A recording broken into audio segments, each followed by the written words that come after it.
Ready? Yeah. The one thing we did want to bring up to the board's attention tonight, we did find out, which we are not real happy about, and as we've talked before in the past, but not recently because it really hasn't come up. Our financial advisor, Mike Finn, did not reach out to Ming, who has been here since August, that our bond that from 2012 that has a 10-year call on it, decided to reach out and say all of a sudden, now that their interest rates are going back up, that he now wants to meet on Wednesday morning to refinance the bond. Instead of doing it 2 or 3 months ago when interest rates were next to zero, the bond does have to be done, and it has to be done by May 1st. So I know that Mr. Richard had a real aversion to RBC, financial aversion, but who we're very accustomed to dealing with, who is, a little more polished than Mike Vin. But the fact that we have that one, we still have the swap that has not been addressed, which we were hoping that because of interest rates being so low, that break point between what you would lose and what you would gain, that last piece that's hanging out there in the swap that we didn't want to lose the money on, so we just kept it and try to get it into a fixed rate, low interest bond. He has not reached out now at all until today. And then all of a sudden he's coming in Wednesday and was not really bringing anything. First you heard from the bank, from PNC, which you really should hear from your financial person. So we're going to reach out to RBC and just see what they will have to say. And because they're really good about investing money, investment plans, if you do this, if you do that. Because I think it's the bonds are in a pretty good shape right now, but trying to redo a bond when interest rates are rising now, and instead of where they were 2 or 3 months ago, and then giving us basically 6 weeks notice to turn a bond, even though it's only a refinancing, isn't as amount of paperwork as a regular bond would do. I just think it's negligent on the part of our financial advisor not to have a handle on our money and what you're doing it with it, because you're gonna, even if it, like we talked, the bond is, I forget how many million. Right now we have 5.5 like In the 2012 bond. Yeah. So even if you're looking at $5 million and it's 0.25 more in interest rate, at 0.25% on $5 million is still a lot of money. I mean, it's not like you had $5 in your bank account and it didn't amount to much, but we're a little disappointed. So unless somebody has some strong objection, and I know Mr. Heckman might, because he doesn't necessarily like RBC, but I've struggled with them over the last few years. I know Ming is very familiar with RBC. She was very upset when we got the call, like today. It's not like Mike knew that she's been here since the end of August, and really it's the first time that he's reached out. And I think that's uncalled for. So you want to shop around? Yeah, if the board is in agreement, we'd like to talk to who is known as one of the leaders in the state that I've worked with, and he's actually made money from money. Like, move this here, do this interest, like puts investment plans together. This is where you're at. Here's what you can do. If you do that, because you never want to get rid of your debt, because once you take it out of your budget, you'll never get it back in. So you just keep refinancing it so that it keeps your bond, your debt service payments the same, but you could borrow the money to do other things, but it doesn't really hit the taxpayers. And you're going to have to do that in the future anyway, because of the aging buildings and some things that you'll have to address at some point, 8, 10, 12 years down the road, as some of these bonds start to fall off. But if somebody can't reach out to a new business manager and say, you have a bond, you have a bond. And then the other thing we talked about today when we met, the $5 million bond that we borrowed 3 years ago to do the roofs and some capital projects and some things, that is all spent. We're just waiting for the last 2 pieces of equipment to come in. That has to be reconciled and all the paperwork done on it by the end of May. And he has not even talked to Ming about that either. So not only do we have to finish this budget, but we have to close out the year and start the audit process, and she has to do that. But they haven't even talked about any of the why we are where we are, why the district is in such good shape financially, all the decisions of how we got to this point, all that kind of stuff over the years, of how the money was been moved around, and kind of all that stuff that we all know that Mr. Richard did so well. That was his thing. And he put the district in a very strong financial position. But we are very disappointed in what we're getting, and we'd like to, if the board's okay, to go ahead and just shop around and see, because it really comes down to what Ming's comfortable with and who she's comfortable working with. Because that investment plan, especially given not knowing what the markets are going to do, is going to be critical. Because when you're talking millions of dollars, 0.25% in interest rate is a lot of tax dollars you could either make or lose on the interest market. And we were able to do that a little bit in-house. We already did a great job with that. Ming's doing a great job too, but we were limited in what we could move internally. But you need a bigger investment plan to know where your bonds are coming, enough time ahead of time to make the plans. If you know this is coming, when to borrow, when not to borrow, that market forecast piece, which is not something that's not our background. We don't play that kind of market.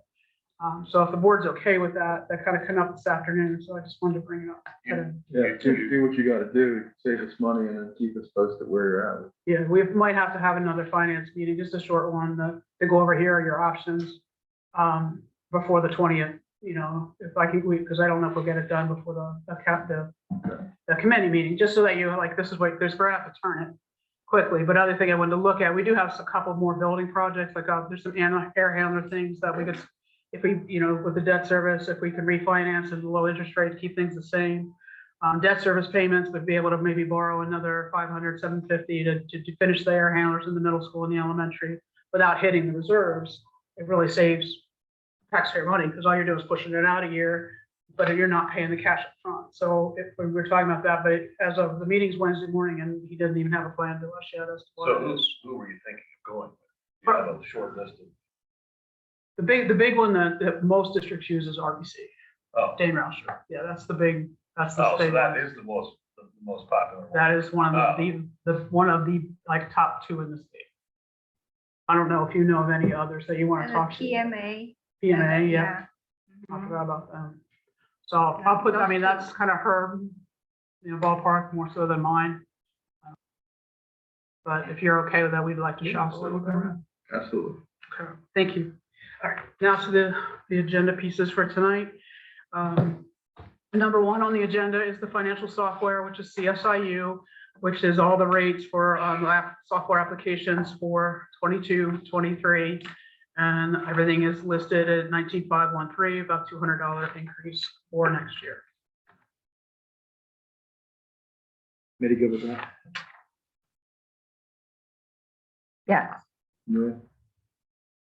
yeah, I just had the questions that they emailed, but I didn't have, did you have a chance to? You're right. It's all financial software. Basically costs are per student. This is everything that we use in-house. Do they provide like They do all the training and all training that, and the all web, of that? yep, and all the updates. They do all the updates. So if PSERS rates change, they do all the training. They do the web training. Very friendly use. Very good. Awesome. I think Yeah, because this is usually where you kind of, yeah, Yeah. most of the school districts in Pennsylvania use this software. Yeah, their audit prep work is their reports line right up for the audit too. So that works out really well. And their price is very good too. That's good. Yeah. We're good with it. Okay. Yep. The next one is a little bit more historical information. I'm not going to read it all to you, just pointing out some pieces. The first one is charter school tuition payment back to 2010 and 11. Remember that prior in the early 2000s, the state was reimbursing percentages of charter school tuitions, and then that all stopped. You will see that how they've started it in 10, 11, we were at 526. In COVID 2021, we were at 1.3 million. This year we are right now projecting around 786. So the average over the years is in around 500,000. Tuition for charter schools is running about 33,000 per student for special ed, and about 14,000 or so, 15,000 for a regular ed student. And then we just submitted a grant actually this afternoon for about almost $390,000, but it will actually start to work on what we call the asynchronous hybrid program, that if students want to take our program, our teachers, our curriculum, that they at the secondary level, because the grant was for secondary, not elementary, but to start to, if we get that grant, to start to move in that direction, in which we'd be offering a virtual program with our teachers and our curriculum to help try to offset some of these costs moving forward. So working on developing the format for that, and working with OVA as far as what those prices and negotiating, stipends and things like that would be. Elementary is just a little bit different, so we're starting at the high school. But we're estimating 786 this year. You can also see 1920 was also a high year at 723. But you have those kind of variables depending on whether the child was special ed or regular ed. The state does not put any money back to the districts for this, and no one is anticipating that any kind of meaningful cyber charter reform is going to come in. So Dr. Shank, I have a couple questions. When I did the calculation, I didn't like, obviously the statistics were just number of students was without separating special ed or regular. So it seems like 1920, it was over 22,000 per student. And then it went down to 18 and 21, 22 is like 15 and a half roughly. So what makes the difference in that such a fluctuation? So we're talking about $7,000 difference between 1920, 21, 22. The number of special ed students versus the number of regular ed students. So if you have, because a special ed student is about $33,000 to $34,000 a piece, where a regular ed student is only between $14,000 and $15,000 a piece. So for every 2 regular ed students cost the same as 1 special ed. So if you have a special ed a year where there's more special ed students than there are regular ed students, you got to have less students with more money. And this number of students is based on October 1st enrollment. Then in the between that, there's Right, some because students it's come like in and leave, like maybe like June. There we have a higher student in the year. Maybe in November we have higher student in the year. But we just for the standard we always use the October 1st enrollment as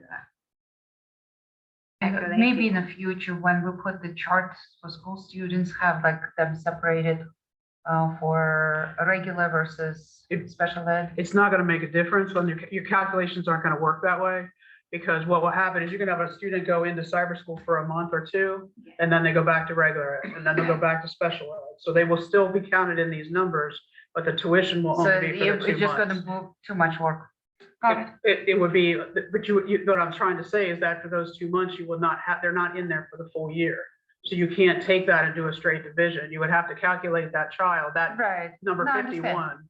I understand. This is just basically the average. It's a whole, yeah, it's an average on the year. So it's what you paid on the year and the number of students, but those students were not necessarily full-year students. Just so everybody understands, what's our cost per student here typically? 14,000. And you say that special or Special ed. double plus. So Yeah, overpriced. yeah. Yep, and that's our state formula. We have nothing to do with that. That's the piece everybody's arguing with. When you hear everybody arguing about it at the state level, that's a Harrisburg change. It needs to happen in Harrisburg, because we can't get any cyber school that I know of, and any superintendent that I've talked to or assistant superintendent, nobody can say to a 21st Century or Agora or any of that, tell me what you're doing for the $14,000 or $15,000 that you're charging me. How are you addressing their special ed needs virtually? Nobody can answer the question, but yet they can turn around and charge us all that extra money. Or a student goes in as a regular ed student, we sign them up as regular ed student, they withdraw, they can do their thing, and within 2 months they're special ed, but they could have been a CP or an honors level student when they left us. And we have no control over that. And that's all how it's done in Harrisburg. That's all the regulations in Harrisburg. That's why the change has to start up there. We just have to pay the bill, or they take it out of your subsidy if you don't pay it. When will we know about if we got the grant or not? We should know by the end of April. We're proceeding and with OVA to work on the asynchronous pieces anyway and developing courses this summer. And then we're going to work over the summer when things, are a little slower on the elementary component and what that would look like, more intermediate and then back into primary, with a minimum, it's a combination of a hybrid and asynchronous. We just won't be able to do it as full scale as we would because of the cost prohibitiveness of it, but we're going to get the format in place so that you would have that moving forward, because it's only a matter of time before the next major event happens that we'll have to have that in play. But I think we have learned that there is a place for that. It's just a matter of, it's not a one size fits all for every teacher or every student. But we also want the people involved who have a real, interest in teaching virtually. But they also, it's a kind of an asynchronous piece, so they're not doing both at the same time. And that's the hard part, is trying to teach virtually and in class at the same time. It's a different kind of setup. So we'll be able to present that more to you once we get, in June or July, when we have a little more time than doing another 4-hour meeting. But we are moving on that path.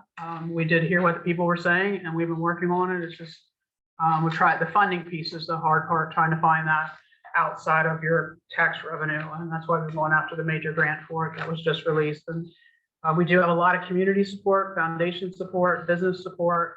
Representative Maloney supported us on it. Beautiful letter from him from Labor and Industry. So we submitted it today and we'll see what we got. Boom. The next one is your transportation expenditures, just to give you some historical data. And this will fluctuate a lot between your special ed population and who is being transported via vans, where they're being transported to, the number of buses we're running, number of vans that we're running, the non-public buses that our transportation that we run. 1920, of course, and 2021 are very skewed because of COVID, because we didn't run the last quarter of the year, so there was no payments there. And in 2021, of course, we didn't know, we were virtual when we opened, and then there were days we didn't have buses running. We don't pay when we have flexible instructional days, so that's a savings on transportation, even for this school year. And then we did also do the 1920 in the agreement with Quigley Bus Service as far as what we paid them, because the contract does not have must pay a number of days in our contracts.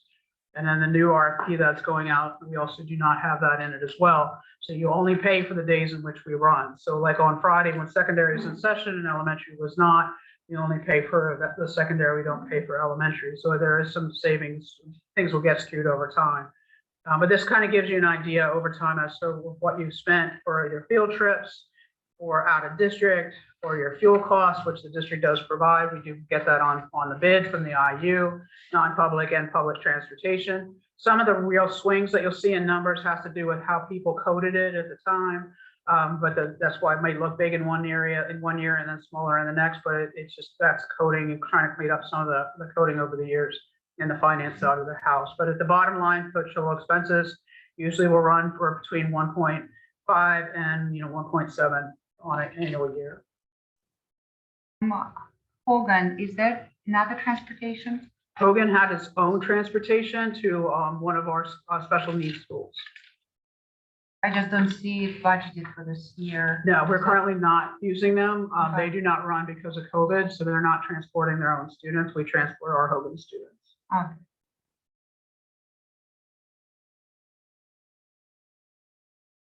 Okay. The next one is your subsidy cost for transportation. And remember, subsidy is always a year behind. So in 2010-11, and it also goes by the number of students in the district, you have the general rule of thumb is you've got to run 60 kids riding a bus and going for no less than 60 miles. And then there's some other ADM and aid ratio factors that go into it. But anyway, in 2010, you're about 60% subsidy and you're $850,000. That's your revenue you get from the state for transporting. Cost for transportation is $1.3 million that year. And then if you jump down to the last normal year we had, which was 18-19, transportation costs were 1.6, and your subsidy was $891,000. You were about 54% of that.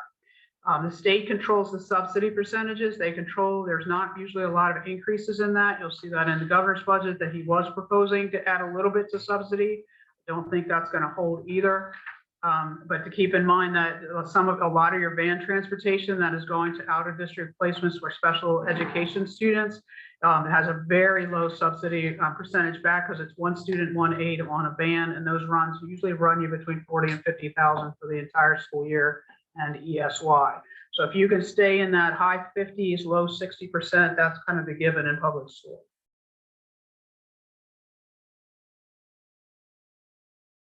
And the next one is your medical insurance history. These are district costs. 10-11, you'll see the rates. This is the Berks Trust that we belong to, which is now up to about over 20 schools, which is trying to consolidate to really manage our healthcare costs. So family and district costs in 10-11 for family was 16, two-person 12, single was 5, and then the district total was over $2 million. So then in your last full year, and then remember in 10-11, we also employed a lot more people than we do currently. And in 2021 school year, because this year's not over yet, your family insurance now costs the district $25 million. Two-person is at 18, single is at 8, and the district right now is at $2.5 million. In 10-11, you're probably closer to about 280, 285 employees on payroll. And right now in 2021, we were about 217 employees on payroll. So even though you're down about 70 some people, your rates went up over $500,000 in just medical alone. And right now we're still seated at 4% increases for next year, according to the trust. They will be locked in May.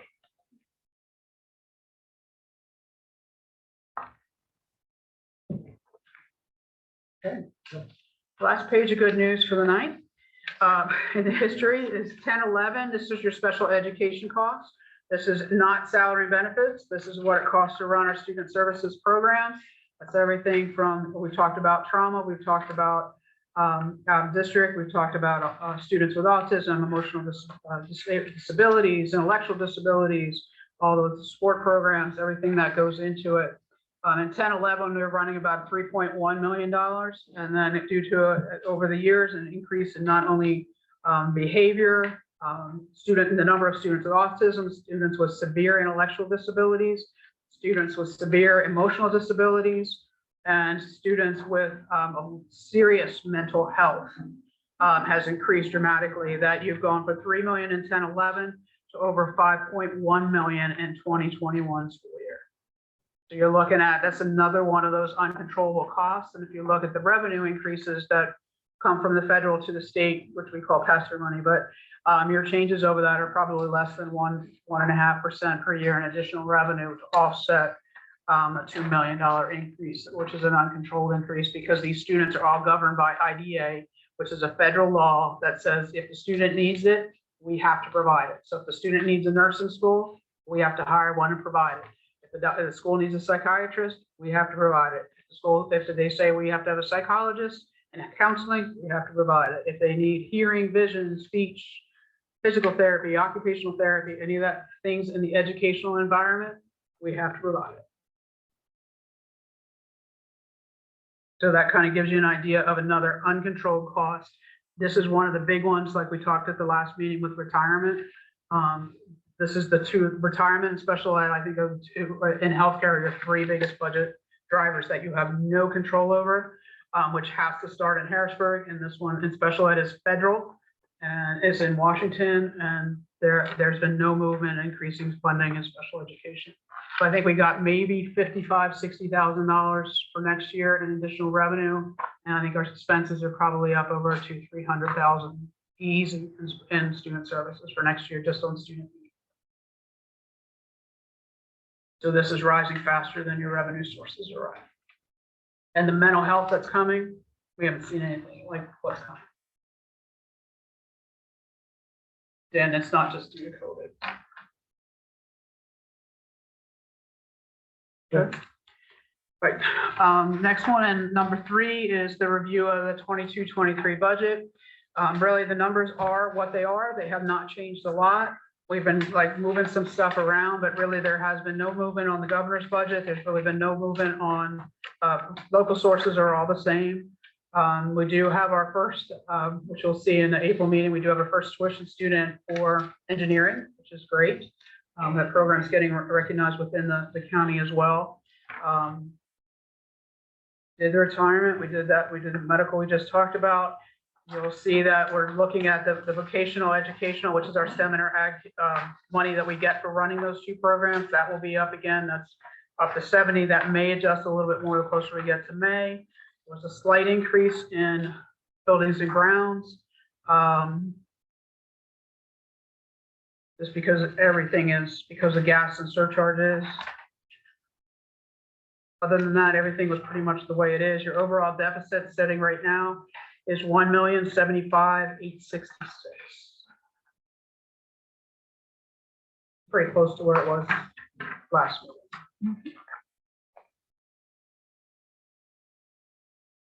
As of now, we can't squeeze any more out of it. Governor's budget's still out there. SLAP money still will be May 1st. Assessments will lock in May 1st, so assessment values may be up again, which will be a little bit more on your millage. But other than that, really the only outliers that we have in play on right now.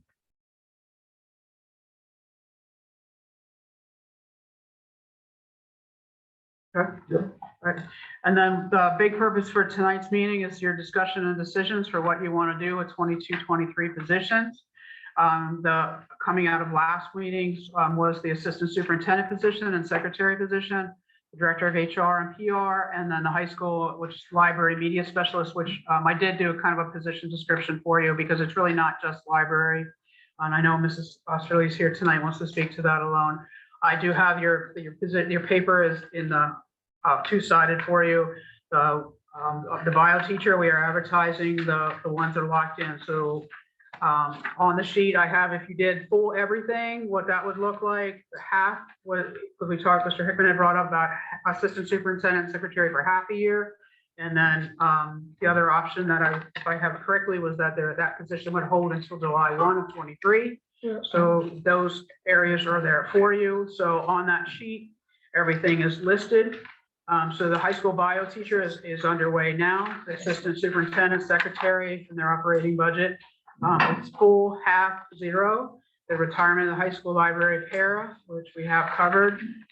Element of the reading specialist position, the HR position, PR, the retirement we had, retirement at the high school, added the retirement for the speech therapist, which was a savings of 130, because we're filling that through contracted services. So we will pay for what we use for that. The other one that has come up since our last meeting is elementary special ed for autistic support and emotional support, or emotional disturbance, depending on which term you want to use, which will be a K-5 elementary position. We are seeing a great need, especially coming out of early intervention at the IU, from the BCIU. The number of students that are could potentially be in the pipeline for placement out of district. And this is why I put it on the list, because one student placed that, I have 4 coming out of EI right now. 3 potentially could be placed at plus 1 or 2 that are in primary right now because of behavioral, nonverbal. A lot of the, if you understand autism, that's a very critical stage. But those placements, and you see them when we approve them, run about $85,000 a year for a placement. What we would like to do is ask for a position where we can actually develop a program in-house, which is a program, not a place. I don't want people thinking that it goes against everything that I believe in. It would not put a student in a room all day with other students with the same disability because they have no positive role models. They have, that's not what we believe in. But we need a teacher who is specialized in autistic support and emotional support, who is able to they would have a caseload and they would have a teaching assignment, so they would be full, but would actually be able to have those specialties in order to go out and work with these students within the regular ed classrooms to help the teachers so that we don't have to move as fast to a placement. So for, say, 2 of the students who we know, like I have one in my head right now is an elementary and one who I know is coming in because they're in the building in the BCIU early intervention classroom. If those 2 students alone are $170,000 without transportation. So if we can have the teacher in place, you only save $80-some thousand, but we don't have to send them out anywhere. We will keep them in-house and develop our own supplemental program in which we can support not only the teachers at the elementary level, but students who are emotional support and the autism support, which are the 2 biggest increases in disabilities at the elementary level. And if you don't get the students early and teach them the skills and the things that they need at that level, you won't get it. I mean, just looking at Mrs. Jackson, this is your world too. But you really have to K-3, and if you don't get it to them, then you're looking at a whole different trajectory for those students.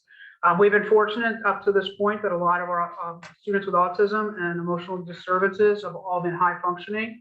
We are starting to see that trend going back the other way, which I know it was. I was looking at Doc because at one time it wasn't high functioning, they were lower functioning. That trend is now switching back the other way. We haven't quite figured out why, but it's like anything else in the world, it ebbs and flows.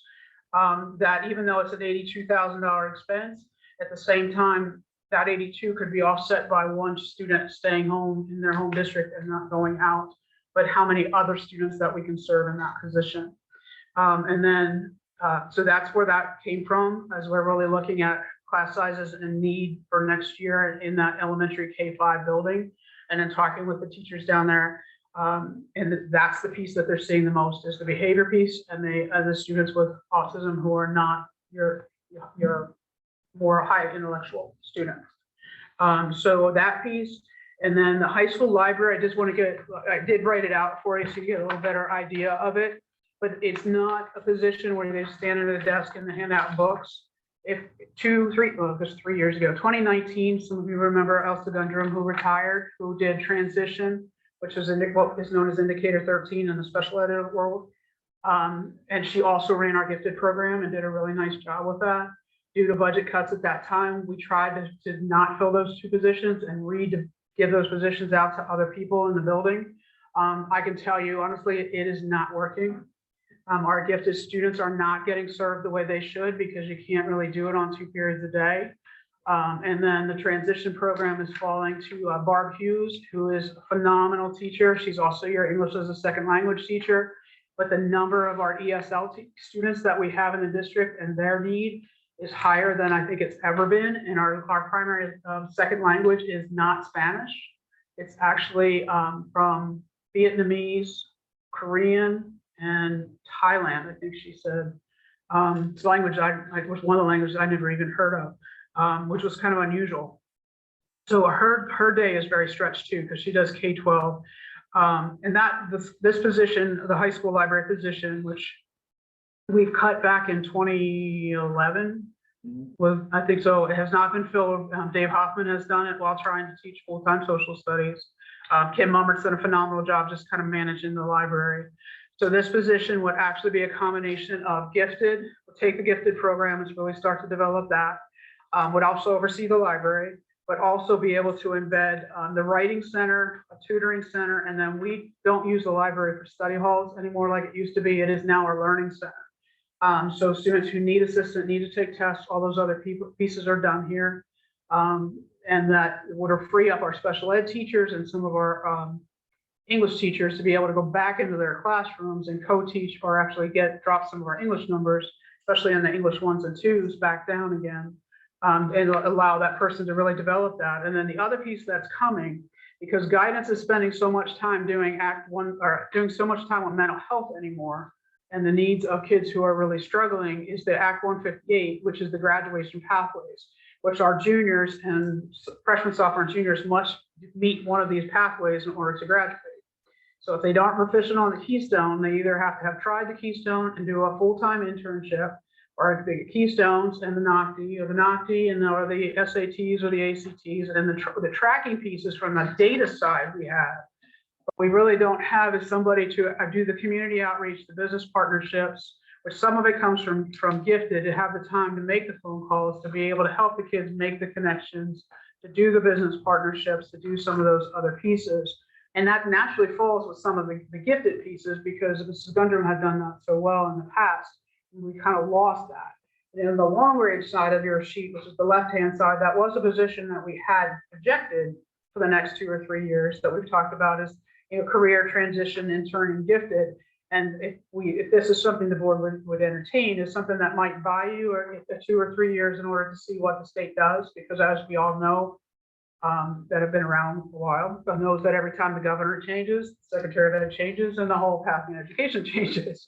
So it would buy you time to see what happens on that end of the house as well. So it's not just a stand in the library and check out books, but it would actually give you, it's a more of a package. And I know Mrs. Osterley wanted to speak to that.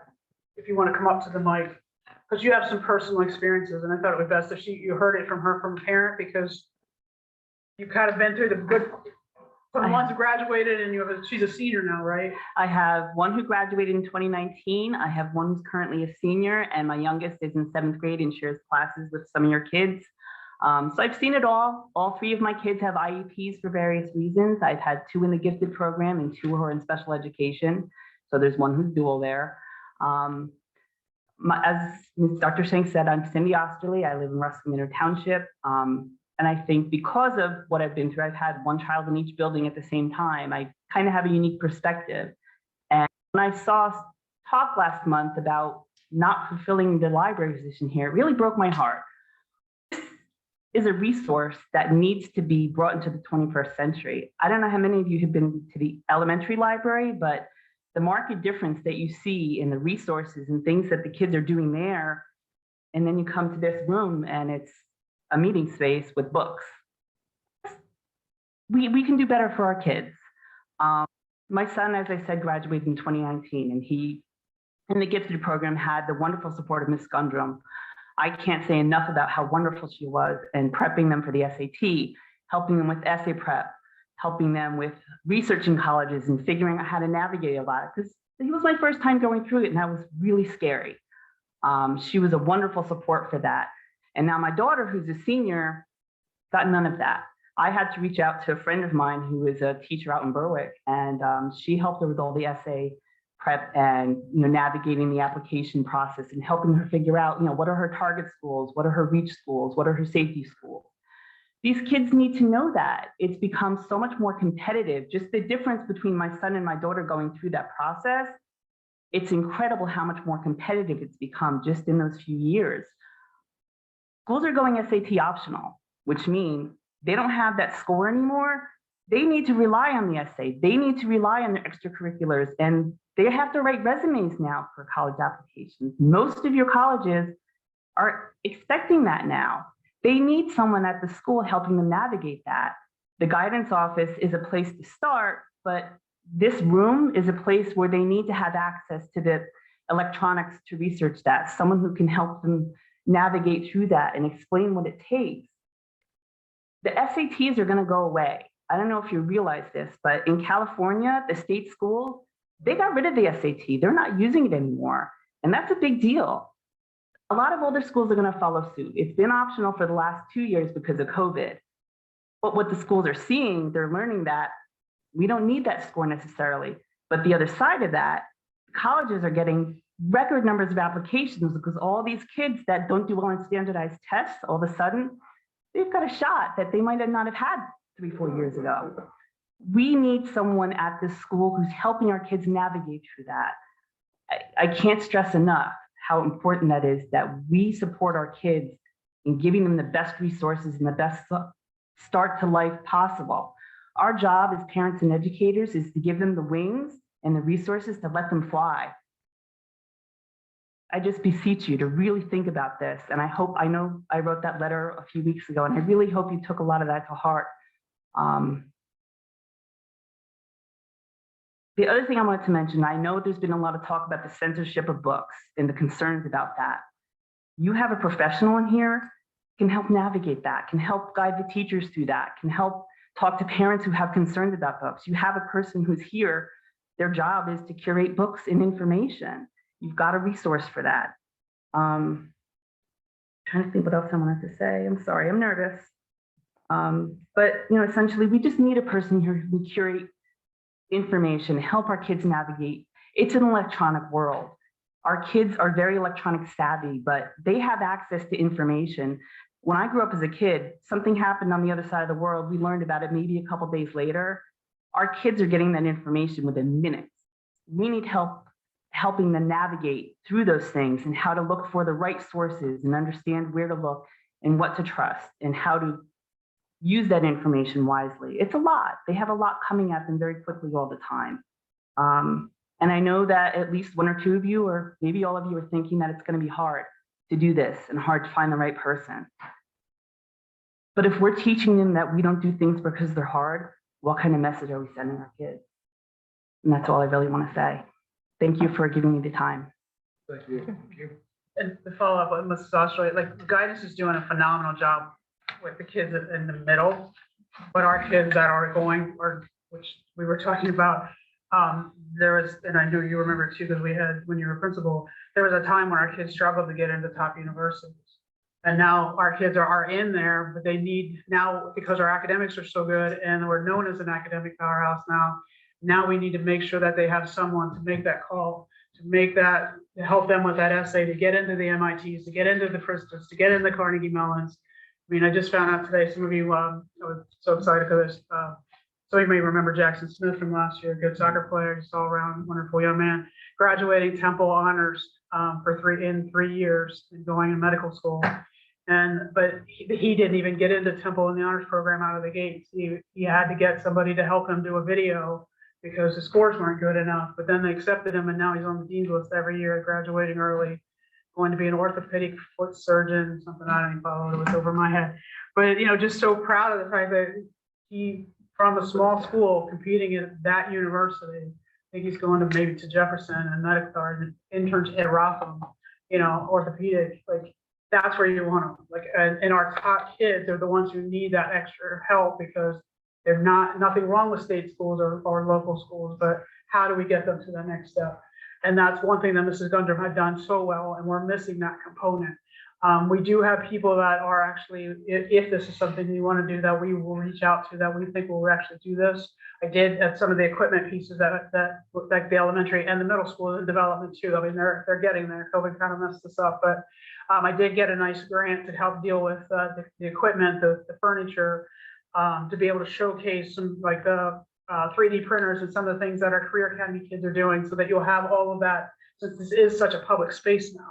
So when they come in, you can see what the students are doing and showcase some of that. So I got all that on the grant, but it's the position and the person that has the time that's not tied to a 40-minute class of teaching, that would be able to be able to do that. And that's why this position really isn't just an old school library. It is really kind of two positions in one, which will buy you time in which to evaluate whether it works, and if it does, and then what happens at the state level, of course, and whether or not you want to go to the next level. So that's kind of where, I know that you had sent the email, and I said that what you were thinking is exactly where I was heading with it. Wasn't quite ready to roll it all out, because as I said, trying to find the right person to do it is going to be key, because it can't just be anybody to be able to take it and do the vision, because the vision and the implementation is going to be key to what this looks like, if the board is willing to do it. And then the other two positions that you'll see on here, we had a parent who was retiring.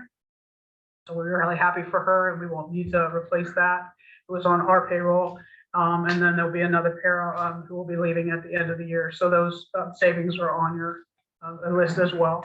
So when you flip it over to your backside, you will see that where you are right now, before you get into your discussions, and I did include your new sheet. I did not include the whole millage sheet because the chances of you going over 6.68 mils, I knew I wasn't going to kill any more trees than I already did. You have that if you want something different, but at the last meeting, we talked about 589 and 499. I was gearing towards the 499, which has been consistent with what we have been doing over the last several years. Reminding, just as a reminder to the public that, the board could go to the index, which is over a mil increase, which is not our recommendation. We've been well under that over the years. The middle column is the half of the assistant superintendent, and the right-hand column is the no assistant superintendent, but it does include all the other positions. So on a 499 mil, if you do all the positions, you'd be looking at 364 in additional revenue from millage and 867 from the fund balance. If you do half the assistant superintendent and all the teaching positions that we were asking for, this is the 364 in mills. And then 731 from the fund balance. And then the other one is not having the assistant superintendent for one more year. This is the 364 in millage, and then basically 596 in fund balance usage. And that's, where we are as it stands today. So the decision really now comes down to is what does the board want, and where do they want to go? And we will go from there. I have a few questions. Do you know nowadays, when kids apply to colleges, what do they actually looking for? I know you mentioned there was a video that helped the kid to get into college. So what? I would ask the two parents in the audience. They just went through it. Go for it. But that way you can hear it from them, because I can tell you what the buzzwords. Good evening, Felicia Fisher. I have a 2020 graduate. She actually didn't go to this school. This is a school that she did not select. And I now have a student in 2020 and the 2022 grad. The difference from 2020 to 2022 is exactly as Ms. Osterley said. Didn't write a resume for 25 plus years and had to write a resume with my 17-year-old daughter. They are looking for a package now. It's not just an SAT score and a transcript. They want a package. It is almost as if you need to be a human resource person to package your child, help your child package themselves to a college. I have to say, I joke about it, but really not. Charlotte's college applications were a part-time job because she had 40 plus essays that I helped review. She had to input, and kudos to the guidance department, but I think there she is, speaking of the devil. Kudos to the guidance department, but there's only so much they can do with each student. So for instance, a transcript wasn't good enough for some of Charlotte's schools. She had to input every single grade for every single class from 9th grade. So when Cindy mentioned to me that there was this proposal, my thought was we need a multi-purpose person for a multi-purpose room. We almost need someone who is a human resource expert, not only to help the kids who are on a college path, but the kids who are not on a college path. There's some that are falling between the cracks. We don't have an ROTC program. We have a fantastic vocational tech program, but some of the kids who don't decide until 11th grade which track they want, VOTEC is closed to them. They don't have an opportunity to hop on board by 11th grade. So those are the kids who need help with a resume, who need help with job interview skills, who need help figuring out how to apply for a job. And I'd love to see a person here to be an additional person to help guidance and also help all of those who college is just not their thing.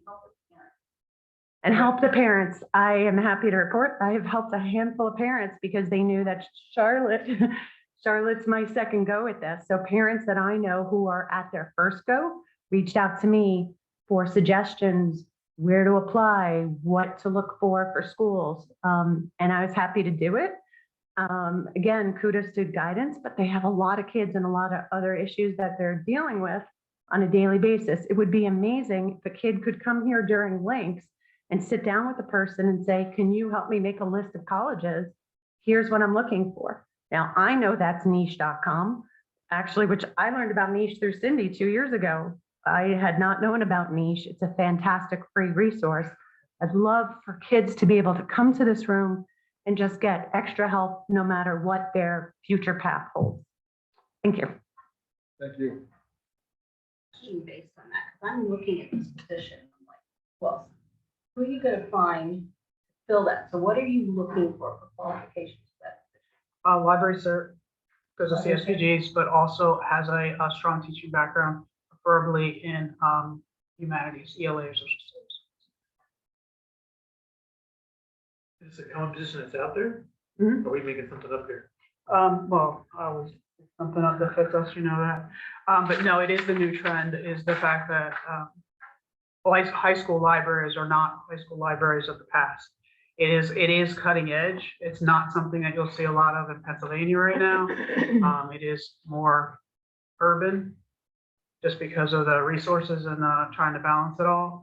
But it's the humanities piece where you can have the same person. I mean, if I can get who I want, it would be an ELA, it'd be an English teacher with the library cert who's taught English so they can do the writing, they can do the reading, they can do the research, they have the library cert, the position, but also has the experience and maturity to deal with parents, to be able to do, you know, because they have to be able to say, this is your job, Mr. Heckman, and your child, this is not the school's job, but at the same time, this is where you need to go to do what you need to do, but also to have be able to pick up the phone and call business to say, I have this 12th grade student really interested in CNC routing. Can we come up and do a job shadow now that COVID's going away? See if they're interested in, you know, possibly going into this business, or can we go out and meet with MedEd? Because MedEd, you could be a lineman, they'll send you to school, they pay you.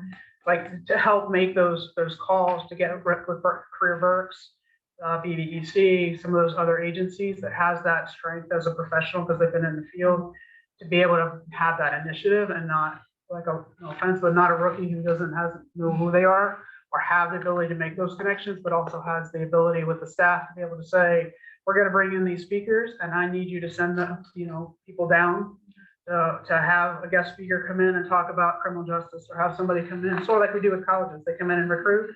We need to have businesses starting to come in and recruit. There's a lot of businesses that we're working with through the STEM and engineering and some of our other ecosystem outreach, and even through our grant writing over the last two weeks we've been doing on this big one, is the fact that they will come in and talk to students and recruit them into their field, but they don't get the FaceTime that Millersville or Kutztown or Albright or somebody does when they come into the guidance office.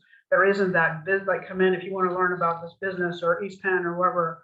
and that's where the indicator 13, which is the state terminology anyway, for that transition. I'm going into the workforce, not going to college, not going to a 2-year program, but how do I get a job? How do I get a job other than, deliver pizza?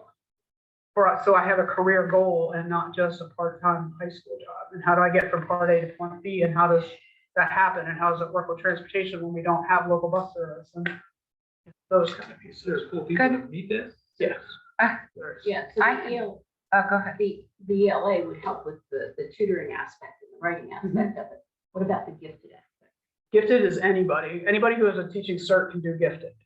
And then the key with gifted, and we had done a lot even with developing Mrs. Gundrum over the years, was actually the networking pieces. Not only the county, but you got to get out of the county. You got to get to Chester. You got to get, like, I know the school that Mrs. Usher was talking about, like, you know who the powerhouses are, and you got to make those connections. So that you're taking them to Lancaster, you're taking them to Chester, you're taking them, making them to Montgomery, where the businesses are, having to take the students is interested, a group of students may be interested in Princeton, you take a field trip and you go. But at the same time, you can't have somebody who's teaching 6 periods of biology, and then the kids who are in the biology class are not getting service because their teacher's out on these field trips, and then who's teaching biology because we have no subs. So, and that's one of the big pieces that's come up with trying to do gifted the way we were doing it, is the lack of substitute teachers. So when they try to do something for gifted, or try to pull out the support, there's nobody on the back end to teach the class. And then you have all the other students who are not getting service. So it's like you're helping one and hurting the other, and it's not working. So when this happens, when they go to Princeton, this room will shut down. No, then I have an aide that would pull out the cover, co-teaching aide that would just cover for the day Just so for supervision purposes. you know some of the history. At one point, we had 700 kids in the high school. We had 2 counselors. Yeah. We now have 500. We have 3 counselors. And I understand the Right. situation with the baggage on a lot of our students and how they need personal assistance. The other thing is, I'm an old teacher. And I'm sitting here looking at numbers on how much we have cut. And I've heard 4 meetings in a row that we can do better. And we can do better, and we can do better. I can assure you that for the last 21 years, I did the best I could possibly do. And I'm sitting here now trying to figure out how in the world I can keep taxpayer bills in check and do better. And it's extremely difficult because I hear what Dr. Schenk is saying, let's test this out, let's try. That person's going to get a contract position if that's the way we go. It's not that they will come in and in a year or 2 we'll say, you're gone. And it shouldn't be that way. I mean, if Dr. Schenk and the powers that be say to me, you know what, maybe we're looking at a long-term sub as a transition to see what this position could do. I want someone there like Elsa, who was there 100%. And the other part that we're forgetting about is the amount of paperwork involved with the gifted coordinator is huge to stay in compliance. I'm talking probably 30% of her job was paperwork, and more paperwork, and parent meetings through the gifted program. Plus, I tried to push her, and sometimes she pushed me back, which was fine, into all the career preparation and all the people that would come in discuss with a group of 8 about being a plumber, about going to Princeton. And this is what she did so well. My worry is, can we find the money? No. Will we? Probably we will if we need it, because we've always done that. That's why we still have our music program, our ag program, and all these programs that our kids need that other schools have dumped to save money. So my heart is with you. It's just that I'm looking at this going, wow. And then I hear we want another position, which we certainly need because of what our kids are experiencing. That pain part. I do budgeting as my job. I am a bookkeeper. I'm proud of you because I certainly don't want to do it as my job. And I can look at this and it's a challenge, It's a but big challenge. I don't want to see us going backwards. I hear you. That's I just do where hear I'm you. coming from. But I think that, you know, definitely what you're saying and what Dr. Schenk, it has merit, okay? The situation that we sit here and what we try and grapple with is when you look at the number for the contract for teachers, when you look at the retirement fees, when you look at transportation fees, and then you look at that special ed number, which just keeps going up and up and up. And you think, well, now that whole budget, we're talking probably 75% to 80% are those 4 items. Question. I don't quite understand how it works, but when we lose students that go to private school because they want to be someplace maybe more competitive, just hear me out, or we're going online because parents aren't feeling that we offer them enough here. If we do something to make this high school a little more competitive, a little more like, wow, look what's going on there, and we gain more students back, how does that help our bottom line? I can tell you this much. I've talked with Dr. Schenk about this. I don't know of any school in Berks County, and I know them all, that offers more in the program that we offer, because we now have students coming here to pay us, especially in ed, which we will open our arms. Please come, pay us. But I don't know of anything that we could do, because we've gotten to the point, and Dr. Schenk will support me with this. You look at those teachers' schedules. It used to be we had room to do things. Right. These people are booked solid. I mean, it's not the same world that we were in 20 years ago. I appreciate that. My son went to the STEM program and is going for engineering, and when he's at Drexel. When he got there, he kind of was like, yeah, that's what we did. He got there and he was like, I am worlds ahead coming in, and he's doing great. He's going to the second paid co-op. You know, he's got a great education here. I won't deny that at all. I'm worried that the post-secondary world for kids going on to secondary education is getting so much more competitive. And I'll be honest, and that's one of the reasons that since I've got to this level, I've tried to maintain that we could keep those 3 counselors. Because when my nephews went to another school, which should not be named, they had to come here with Carol Miller to have her help those kids in another district, because she got those kids into college, where those kids where they went, they didn't have time for them. So yes, that's why we have 3 counselors, because also the counselors are there to talk and support kids. So I hear you. We hear you. Just some brainstorming ideas. So we hire an HR person, and then we're talking about the resumes. So HR people know how they screen people. Could that also potentially include something, help with students with resume writing? Resume writing is taught in English. Yeah.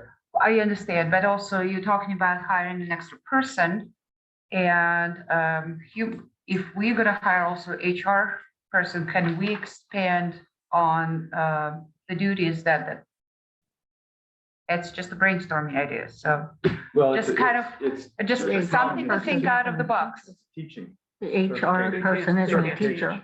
Certification. Great idea, but it's a certification. Okay. You could have them come in with the teacher in a classroom and then support that teacher as a guest. You could do that. Anything, but utilize a little bit out of the, realm of typical HR position if we are going to be hiring. Okay, next one. Just to clarify one piece, the resume writing that our top kids have to have is specific for that university. So it's sort of like if you're going to apply to Carpenter Tech versus East Penn, you tailor your resume to where you're applying to.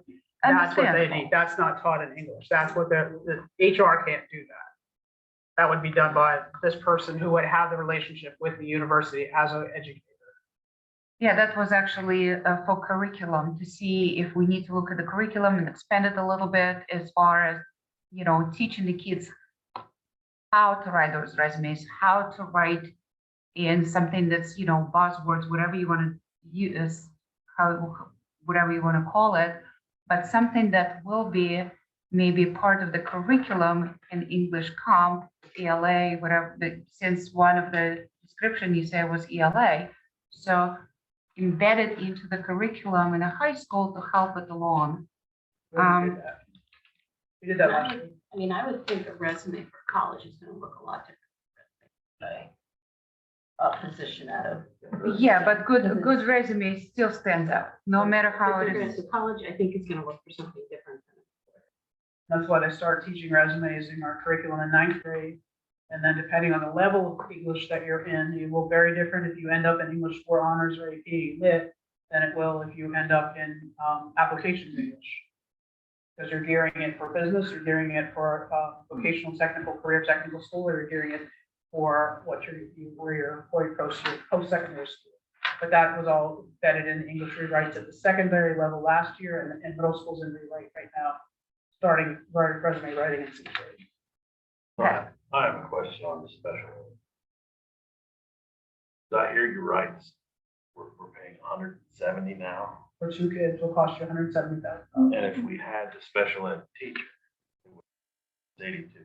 Correct. For their salary, Yep. Mhm. And that's just, that, and they could teach up and they to can teach. 20 And kids. that could save us a lot of money. Okay, on the well, road, that's too. like a no-brainer.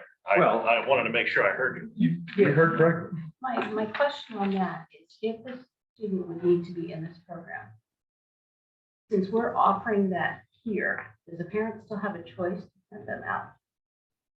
They would always have that. We'd have to agree to that. Well, an IEP team would sit down and But the Because place, I'm gonna say, what if we have this person in place and we have parents who say, I don't wanna be here. I mean, we might have 20 students who could benefit, but if a parent says, I don't wanna be here, I want my child going off. So there could be that option for them. there's always that option through due process. And that's when they run it, and that's why you do the settlement, and you get the fake waivers, and then you negotiate, and then you do a multi-year, and then I just it's. wanna make sure that we're knowing that we can't. It will not, it won't take away a parent's right, but they will tighten down the process. And Nancy, to be honest, over the years, parents like the idea Oh, I of wouldn't wanna have to have being- a child on a bus for that long. being here Yeah. It's usually the other route.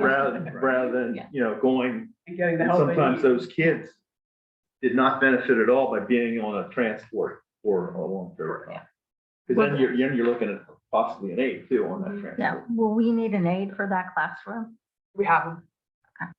Because it's not really a classroom. And that's the difference. It's a supplemental program where they are in and out, in and out, in and out.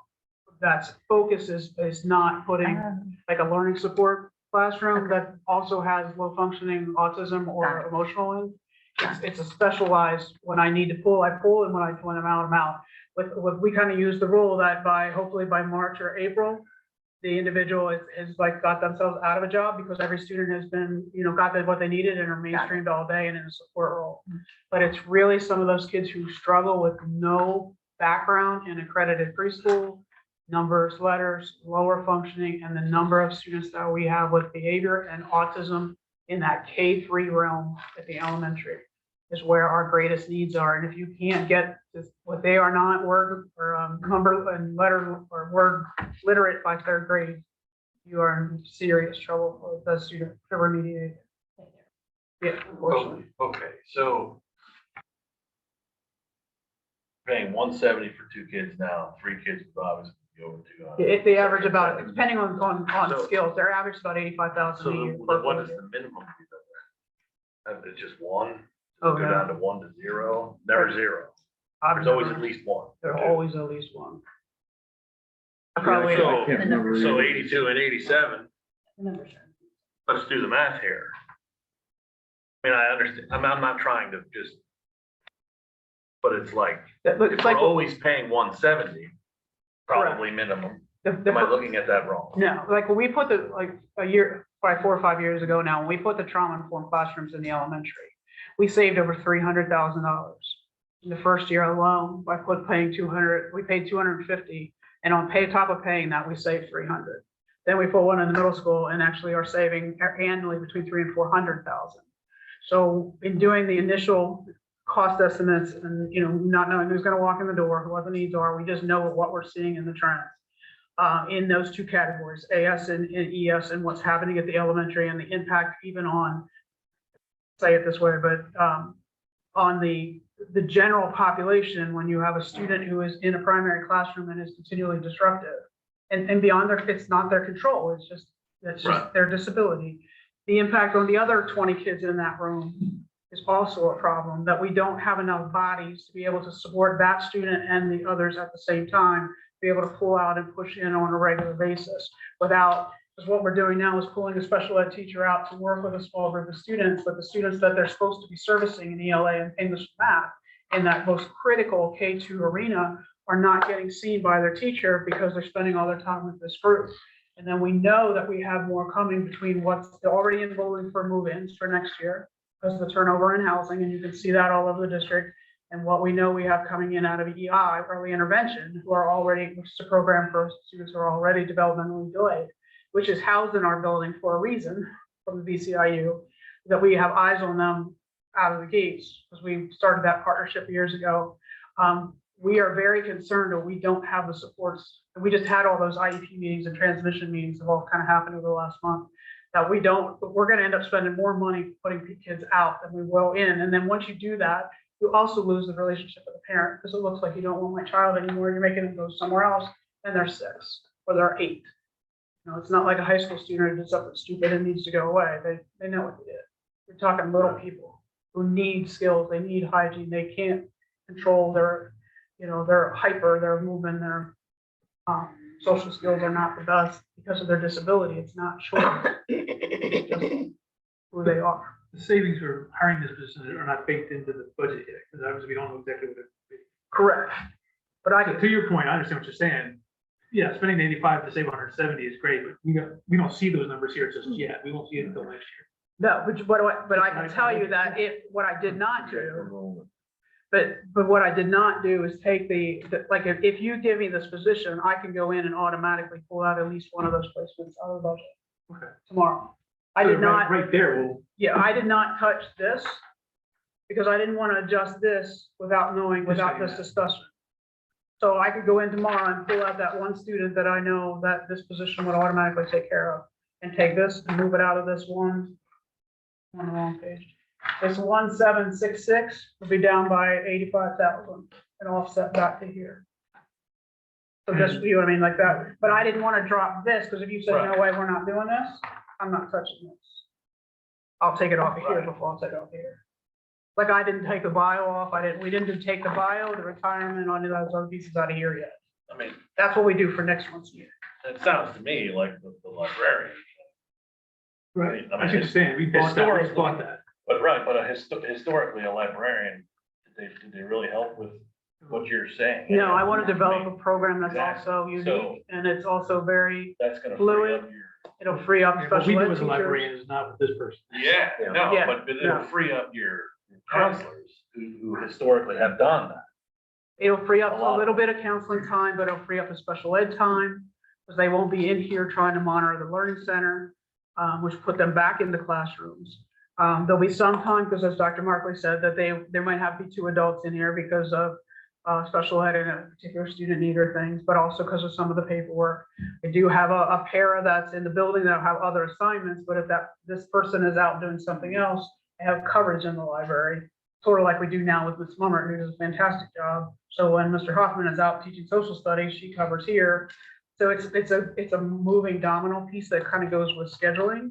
So you don't close the library, but you kind of have multiple pieces. Same thing with our virtual students who are taking 1 or 2 courses online. This is where they come in a quiet place during the day. They can work on their stuff. There is support, but it kind of depends on who's assigned where in the periods, which they're still building the master, so I can't tell you that. But you may have this person in here and maybe it puts the English back in class, but it'll take another special ed teacher may be here depending on who's in here, because they also have a lot of paperwork. But it's a matter of making sure that we have coverage, but at the same time, they have the time in which they need to do it. I mean, if you want to do it with a full-time gifted person, then that's all that person does. But we don't think the program has developed and gifted enough from the time else left to really develop a state-of-the-art gifted out of the gate. We'd rather develop a program and then come to you 2 years from now and say, here's our gifted program. One person can't do it anymore. Now's the time, and justify it by the program needs, not necessarily just because somebody has a vision for it. Do we still do the career day like Elsa did? Yeah, we do. Yeah. Who does that? Guidance tries to do all that. Wow. We do it in all 3 buildings. And that's part of what we're missing on the articulation between Mrs. Roman in the K-8 world in the high school is because we have gifted split between two teachers and they both have 2 periods. We don't have that articulation K-12 either. But guidance does their whole career day in December and they do the interviews in the colleges and all that kind of stuff. Yeah, that all kind of fell back on that. And then the transition night that we do with businesses and OVR and some of the other pieces. Job Corps was kind of gotten moved into the Links Expo because we don't have anybody who can manage it. So we tried to consolidate into some other pieces and did some of it virtually. But we're just, as pieces, this whole transition piece, because not everybody is going to a 4-year university. And we're really trying to, as we've talked before, trying to get that articulation to business and also articulation, which is why we did Thaddeus Stevens working with Penn Tech. It's been a little difficult to work with. And the College of Health Sciences in Lancaster is also, there's nothing wrong with a 2-year degree. You know, that the careers we have a lot of kids, they need that push and they need that, or they're not, a lot of our students that are in the middle are not going to make that phone call. And we still have a lot of students who are first generation college or first generation, 2-year programs. We still graduated individuals last year that were first year high school grads. So that world still exists in the Valley. And we can't forget those students. And this is, I mean, this position justification is aggressive. But I'd rather try to develop it that way and know where we're going and then not have a vision of what it should be. And then you scaffold it back for that. But we do have some people actually in-house that would be interested in the position. And I guess that's why I'm more confident in knowing who we have that may be interested in it than somebody on the street. Yeah, and that's what's going to be my question. Like, Yeah. you're more comfortable somebody now coming in and being able to run with that than somebody that doesn't know the history. Or know the people, or know the community, or know, But then we have to fill that position, correct? Yeah, you have to backfill that position. But I think it would be easier to fill a teaching position than it would. Right. And then it just as, like Dr. Markley had brought up, if the position, if something changes or something doesn't work out and you go back to just having a pair in the library to manage book collection or whatever, then everything falls back. You don't fill one, they go back into the classroom, you have that position. Because you do have a significant amount of retirements happening over the next 5 to 7 years when you look at your seniority and staff, because we've been looking at that in terms of negotiations. I mean, even the group of Mr. Snyder and Mr. Deisher and Mr. Goldren and that whole group that came in together has only got 6 or 7 years left. And I know looking at the elementary, there's a whole group of them that are going out soon and saying, they kind of come in as a cluster and they're all going out as a cluster. So you'll have, that piece is all kind of built into it as well. But it's, it's your decisions. We're just looking for direction so we can prepare the final budget for you for next month. So you can have one last look at what it looks like. Our recommendation is the 499 mils. And then I just need whether you go with which fund balance usage. Well, personally, I'd like to add, from being on the board for a long time, knowing when we had a full-time librarian here in life, a lot has changed. Even the last 2 years, I agree, a lot has changed. This has been a void, something we kind of put off to the side of the desk and really haven't done anything about. We know there were possibilities to do things here and we haven't done anything. I think now is the time we really have to step up for a multitude of reasons. I have a grandson who's a senior in another district. And because of his leg injury, I got to spend hours and hours with him writing his resumes and and all his paperwork. I'm proud to say he got a provost scholarship at my favorite university. And now he's waiting to hear back from Penn. Penn is very interested in him. And I know the work that we probably had at least 85 to 90 hours in writing. And that was just his old grandfather helping. We have to improve our students' writing abilities for regular jobs, for college jobs, all those sort of things. One of the things that you document in here is the ability to do inquiry-based inquiry and research and the like. We have too many students who can just pick up the internet, see something on Google, oh, that's fact, boom, off I go. They have to get into true fact-based research and the like. And again, that's something our English teachers probably teach, our counselors probably try, but I think we need a lot of emphasis on that. Truly find the facts. Again, multitude of reasons. But I think this is an opportunity, especially if with the potential that there are some good candidates out there, I would fully support we move forward with this now and give as many students an opportunity to improve their research abilities, their writing abilities, all those sort of things. Again, the high end, the last comment I'll make, somebody mentioned about the Career and Technology Center. I'm chairman of the Career and Technology Center board, and that's why I was late for this meeting. We had a meeting preparing for our meeting, but also talking about programs like our Megatronics program. How do we get those students into jobs in Berks County? And I think we can build a better bridge between our building here in the high school, and especially the East Campus or even the West Campus, to look at the career. We should be doing, each building doing the same thing. We should find one common way of doing it and go forward. So that's one of my missions right now with Career and Technology Center. What can we do to get information out to our, not only our high schoolers, but down to elementary school, get them knowing about some of those things. So again, I don't want us to duplicate efforts. I want to have more consolidated efforts. So I think there's a lot of reasons, but I would fully support the library / whatever we want to call it, position here in the library. I have a question. So, what resources do we already have that we can utilize to help along? Like you mentioned that everybody needs to be able to write a good resume.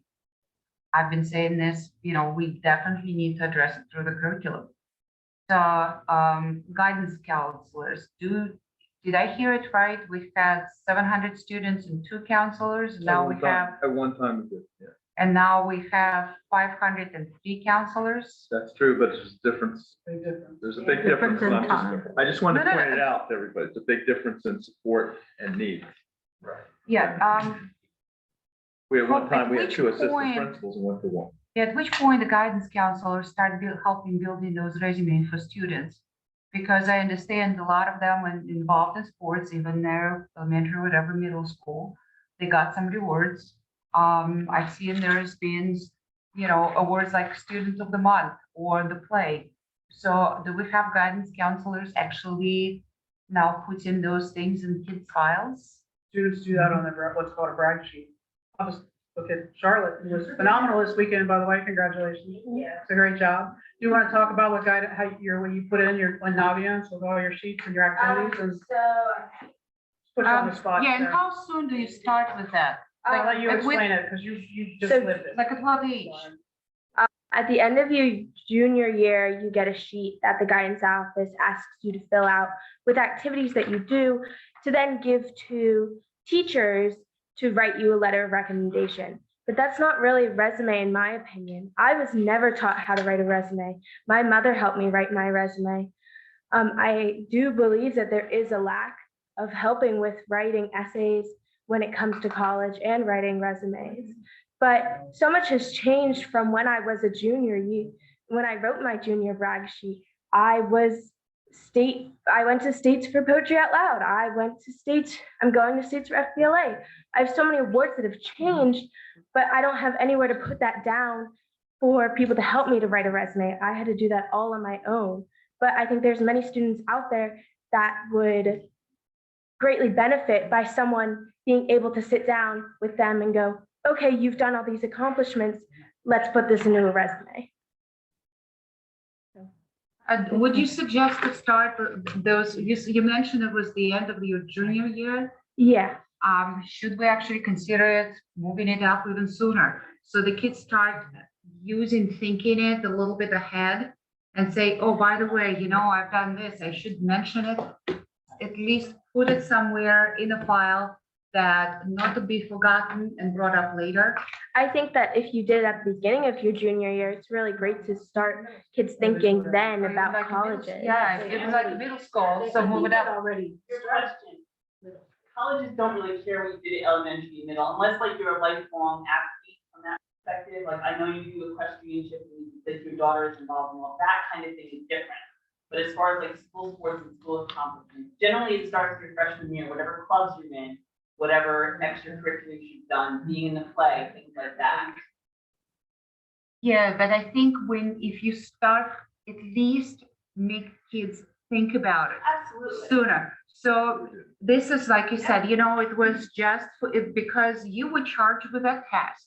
All of a sudden you're like, oh, okay, I should actually start paying attention to the things.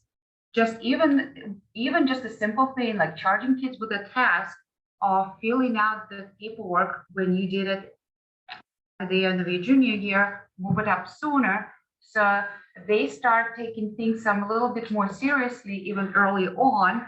And so it's just initiating the whole thinking process to set them up. And when they go to the classes like ALA, okay, well, this is how I need to think about writing, putting the resume. And also, like, again, look at the curriculum, because that should be across. Any kid should be able to write a resume. Even some kind of a basic ideas to put in the paper. To me, that should be part of the curriculum and should start a little bit sooner rather than later.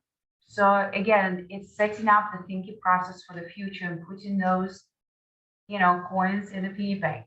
That later on, you need to do something, you need those money, you crack it up, and here it is. Just a thought. Okay. Question. Add something, so listening in the beginning, it kind of sounded like we might have like a Rutgers update type of situation. So for example, like when our employees accomplish something, we put it like the employee database where we'll put like they went to the poetry contest in state, and it kind of becomes part of their growth plans.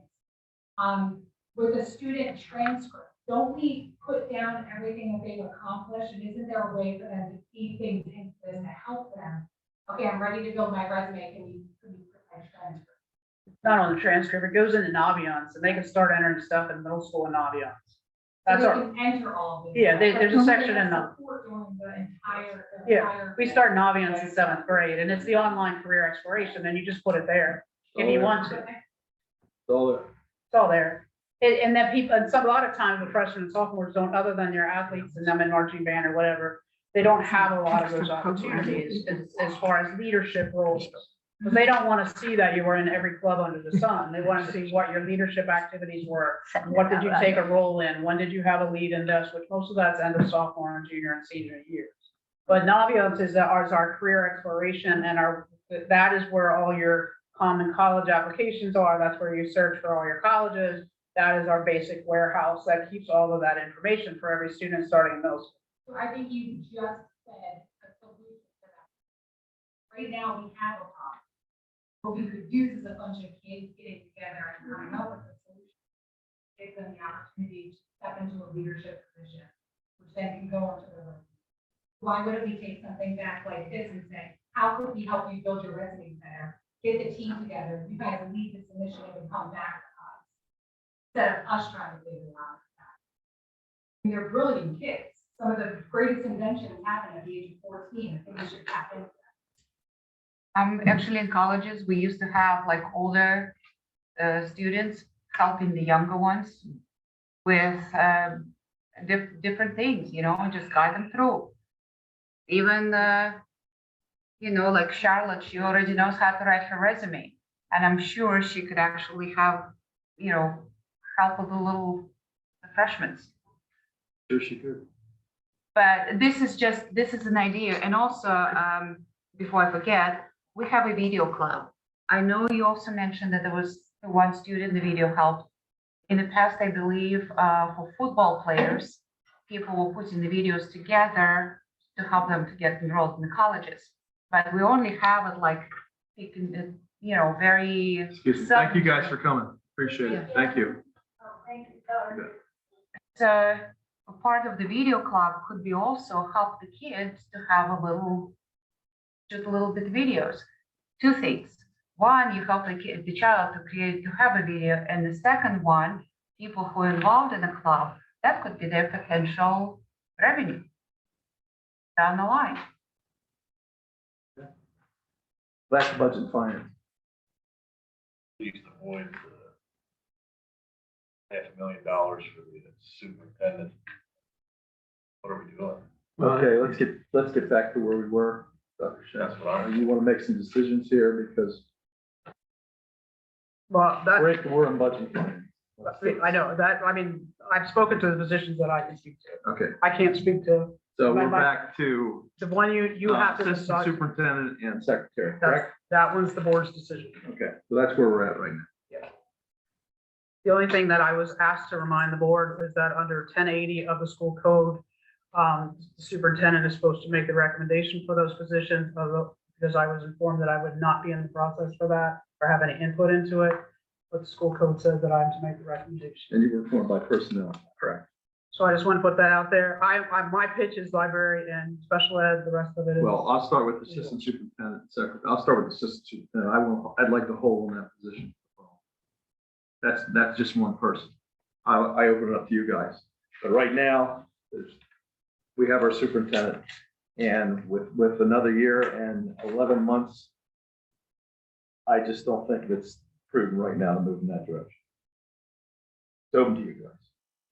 My thought has been if we have an individual brought in December or basically January timeframe, that individual would be involved in, just as we're involved now, the budget process, all the things that lead into the following school year.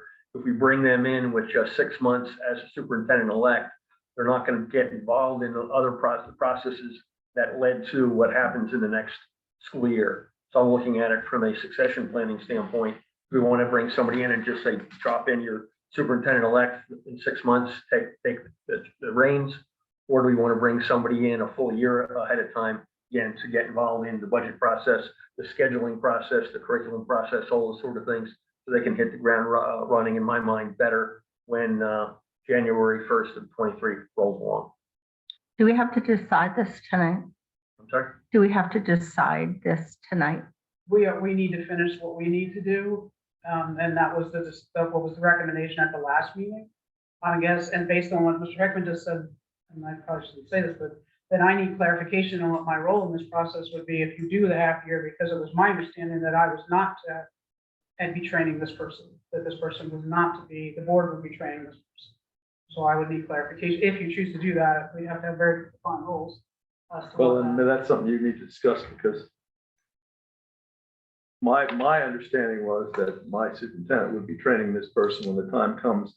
That's why I was looking at, we have a whole business department. I was looking at putting it out there in January, doing some interviews March, April, May, and getting this person on board because of the timeline for superintendent papers and credentials being done. And that would still give 6 more months for your leadership, this new person. I'm looking at numbers. I'm looking at money. I'm looking at 2 positions now brought before the board that we'd like to add possibly. And I'm looking at numbers and money. And right now, we have you, and I can say this openly over Zoom, we will use you as much as we possibly can. I know. And that's the burden you have chose, and we will continue to do that. And that's why I would say, save the money and wait it down and not, Mr. Heckman is not correct, but we have these people in place. We pay them big money to do their jobs. And if we bring a new person in, that new person should be familiar with those things. And we are a small district. We are not a large, overwhelming size district. This person can get on board fast. Well, that's both of our opinions. I'd like to hear what the rest of the board has to say. There you go. Open to you guys. I see value in both suggestions. As always, Waffling. I'm Yeah, waffling because I have to think about everything. If you want me to decide tonight, I can't decide. Well, think about, let's think about just not 499. Let's think about maybe 444 and drop that as much as we possibly can. I like community. saving money, you know I do. But I see the value in having someone on board 6 months ahead of time. I see value in both. Bring them in January of 23? Mhm. Because you're going to take end of 23. So there'll be at least an overlap of 6 months from, if we wait the beginning of 23 to hire a new superintendent, this will be at least the second half of Yes. 2023, Right. the first Right. semester of that year. That's what I'm talking For overlap. If we have at least that, if we go with the 0, right? If we go with the none column, Mhm. we have at least that. I like none, but I also like, I see the value in both. Yeah. Mhm. That's what we're saying here, half time. You want to bring them in January of 23, have like the whole year overlap. Right. But second half of 1 year and beginning half of 6 Exactly. months. Exactly. Can we compromise with 6 months? Well, that's 'Cause what I I like a that's what I good- already said. I like a good compromise. That's no compromise. Okay. It's one, you come in January, or you come in in July, that's it. Right. I mean, we don't have a choice on the one. We have to move on that second Right, one. there is no renewal in my There is contract. no renewal. Right. You did not put a renewal language in my No, we did contract. not. You made that very clear that I will not be renewed. Yes, we And did. then, and no, I can tell you also that nobody does budgets the way I do them, and the way Ming does them is different than the way I do. We've had this discussion that, and she's very good at her numbers, but her presentation is very different than mine. I am an instructional person. She isn't a business person. And you can't expect whoever comes next to do what I do because they don't have the skill set that I do. I mean, I have walked in them shoes in 2 different districts. And I've done Ming will special ed, too. I've done. So, you can't expect that person to, they have to be their own person. And you can't expect them to do Absolutely. what you have done, That's why I agree because with they Mr. will not do it. Because Well, I think no, they have but to be it's their no own different than you person. could- You're doing 5 different jobs. They're not gonna do 5 jobs. But we did that to put teachers in I classrooms. understand. And the other thing, We made that if you do wait and do your 6 months, you'll get a better pool of candidates. I'm telling you. That's your opinion, Dr. Markley. It is my opinion, which I can support with research. Well, Well, I'm unless you're, working with the IU and I have a different response, but unless anyway. you're not wrong. Both positions though would be hired as the superintendent. They would be taking the superintendent. Well, I think the one we would hire the second half of 23 would actually basically be hired as, I guess you call it superintendent elect. They are definitely gonna be a Because, superintendent. but Right. both will be the At that next point, superintendent. At at that one. point, But then I have a question, what happens to that assistant superintendent position when that person becomes? We think of the new superintendent at that point. Yes. Right, that would be a. And how do you handle the contracts for these? Because we had talked about that before, that makes a difference, correct, Mr. Heckman? It does. There was a point we were talking about hiring an assistant to the superintendent as kind of like a trial run. But we realized pretty quickly that just wouldn't work because you really wouldn't get anybody to take that job, basically hanging in a balance, right? Right. So anybody who wants to take this assistant superintendent job, you want to go and take it knowing that they're the heir apparent. So to your point, we thought about that, but I think Bob went back to the IU, they shot that down. Dr. Hackman said, yeah, that's just never going on. You're not going to find anybody who's willing to roll the dice. So we're going to be hiring an assistant superintendent. It's just a matter of when. I tend to be leaning in Dr. Markey's direction, I'm kind of confused as to if we do a full year of 2023 with Dr. Shank and this other person. I don't know how we're going to have that work. No offense to you, I just don't know exactly how that's going to work, especially as you say, these people are going to do different review. Seems to get, Who's in charge? it'd be strange for the first half of the year. Whereas in the second half of the year, it's going to be very apparent that this is a new person and she's just kind of handing the books over saying, this is how we've done it so far. If I can comment on that. If we go with what I'm proposing, that individual would come in as the assistant superintendent. Would not be superintendent elect in my mind until 7/1. Okay. July 1st. And then again, there has to be cooperative, working and alike and some training between Dr. Shank and the new individual. From a succession planning standpoint, Right. that's the part I'll keep looking at, the succession planning standpoint, getting more familiar with, again, our curriculum, our scheduling processes, the budget, what we're talking about here, everything else. Will we have the assistant superintendent do that for 6 months, like assistant superintendent type role? Just to try and get used to this, which I'm not sure exactly how that's defined. We had one for a short period of time some years ago. We have an assistant superintendent. We had one for about a year since I've been on the board, so I don't know exactly. Is it 2 years? 2 years, yeah, absolutely. Seems shorter than Even longer than that. that. Point of view. So I guess, I don't know Yeah, if it's a very different style. Absolutely. And that's, I mean, I know I don't have any involvement in any of it. That was made very clear to me, but that's my concern right there. If you have somebody who is very different style, is that you're looking for somebody who's not my leadership style, somebody that caters to more to the community, what the community likes, that's doing all those other things. You're gonna have 2 totally different people and I'm like in charge, but not in charge, because you know that you're the superintendent elect, but I'm really in the seat and you don't need a power play. So I was just gonna say, you want that to happen in a shorter period The of shorter time period of time, because of the personality clash. especially if you're. Potential. Potential. Potential. Yeah, but I I'm mean, not sure, yeah. yeah, but I mean, if you're looking for somebody whose style is totally different than mine, which is what I have been led to believe, which is fine. I mean, I'm okay with that because people don't like the fact that I am very blunt and open and that I am a workhorse. And what you see is what you get, and that's okay. And this community, I've been told they don't like me, then that's fine. But I think we have done a lot of great work over the last 12 years for kids, and that's all that matters to me.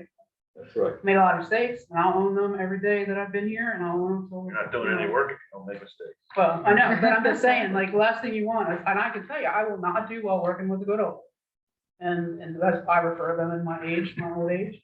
But, you know, it's different, it's a totally different style, and that, I can't deal with someone who's all talk and no action. And then you have the power play, and it divides the team, and it divides the teachers, and it divides the support staff. We The don't, dominoes just are, well, you know. I know, been there.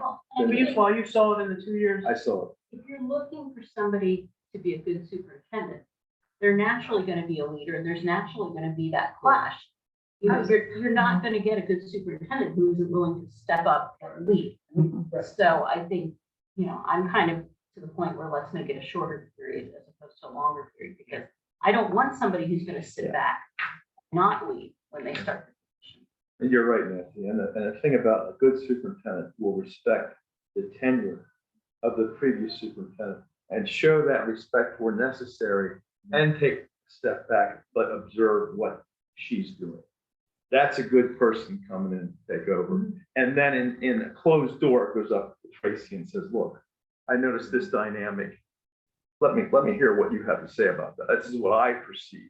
And that's where the mentorship piece comes in with that person. Because a good superintendent is also realizing that they need to, when to step back and when to step forward. Because all the teachers, all the staff, the community are used to this style, and they kind of have to spend that time getting to know. Exactly.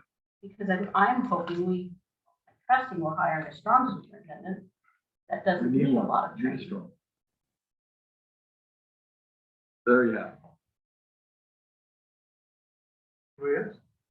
Eric?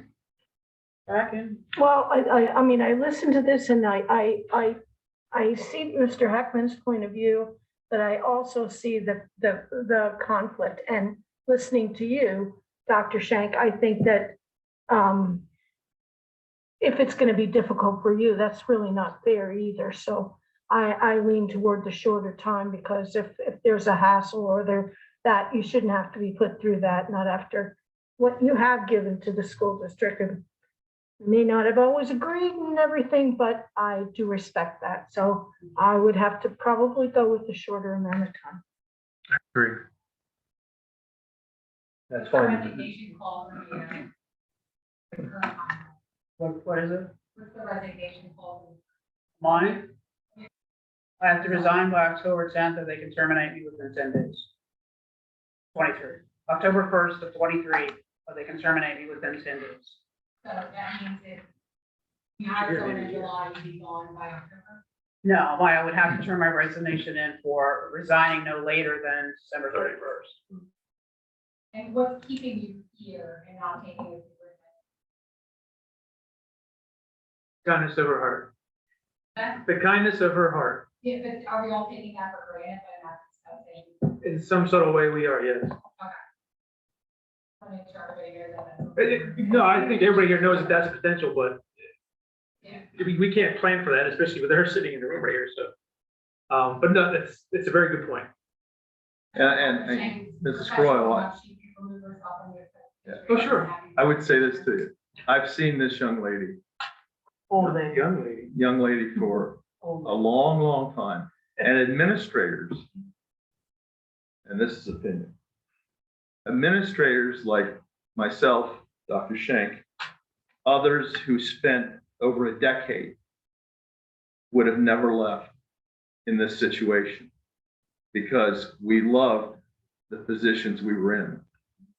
And we cried and bled for them. And I know this individual, no matter the ups, downs, sadness, yelling, drama, whatever, wouldn't do that. Now, yeah, she could get a job tomorrow, but I can look at her in the eyes and know. That's why I still want to talk to our legal team about getting her extended for 3 months with her vacation days, which is something we've talked about with Mr. President here, because I'd like to see her year actually is a full year at the end of March. Administrators, their full year ends at the end of March. And right now, we're doing a disservice by saying it's December 31st. If we could do something legally to have her use her vacation days and extend her retirement date. But I can tell you, my opinion alone, I would have never walked out of here, and I had an offer as a principal. I wouldn't have done that to, number one, my staff, my kids, my support staff, or anybody. I consider going back after I retired. Then the state gets very upset. We understand her case, we know Yeah. what Dr. Shank's all about, but I think what the concern is we're potentially looking for somebody that's not gonna be quite as passionate as what we currently have. I think we need to keep that in consideration, if you're gonna be bringing somebody in here that's looking at the level of the position and the authority, and not necessarily the children programs they build, what wonderful things they've done. Well, They Well, have- that's Asking defined. you guys to keep in consideration, get the legal team or whatever you can do, make sure that she's here, she's well taken care of, and our kids will continue to be taken care of with whatever route is chosen. Absolutely. That's all I'm asking. Yeah, absolutely. And I'll tell you, we better be looking for the person that believes in our kids and believes in our curriculum and believes in every one of our communities. Absolutely. Because it's not going to be easy to find that person. But thank you. But you have one right there. Gotcha. And that's where we're at. Yeah, and Okay, so I just want to thank Dr. Marley for that, like, because I don't know, for people, the way my contract is, for me, I would retire, with penalty. I did not we retire with full retirement at 35 years. Right. The way my contract was negotiated and everything that went into that, it left me short 60 days from full retirement, which in my world is about, well, I'll look at Doc, but it's about $400 and some a month for the rest of my life, which with healthcare and oldness and travel and everything, it's a lot of money. So yes, it does leave a bad taste in my mouth because I have given like 24/7. So you're talking 60 days, and that's what you're trying to.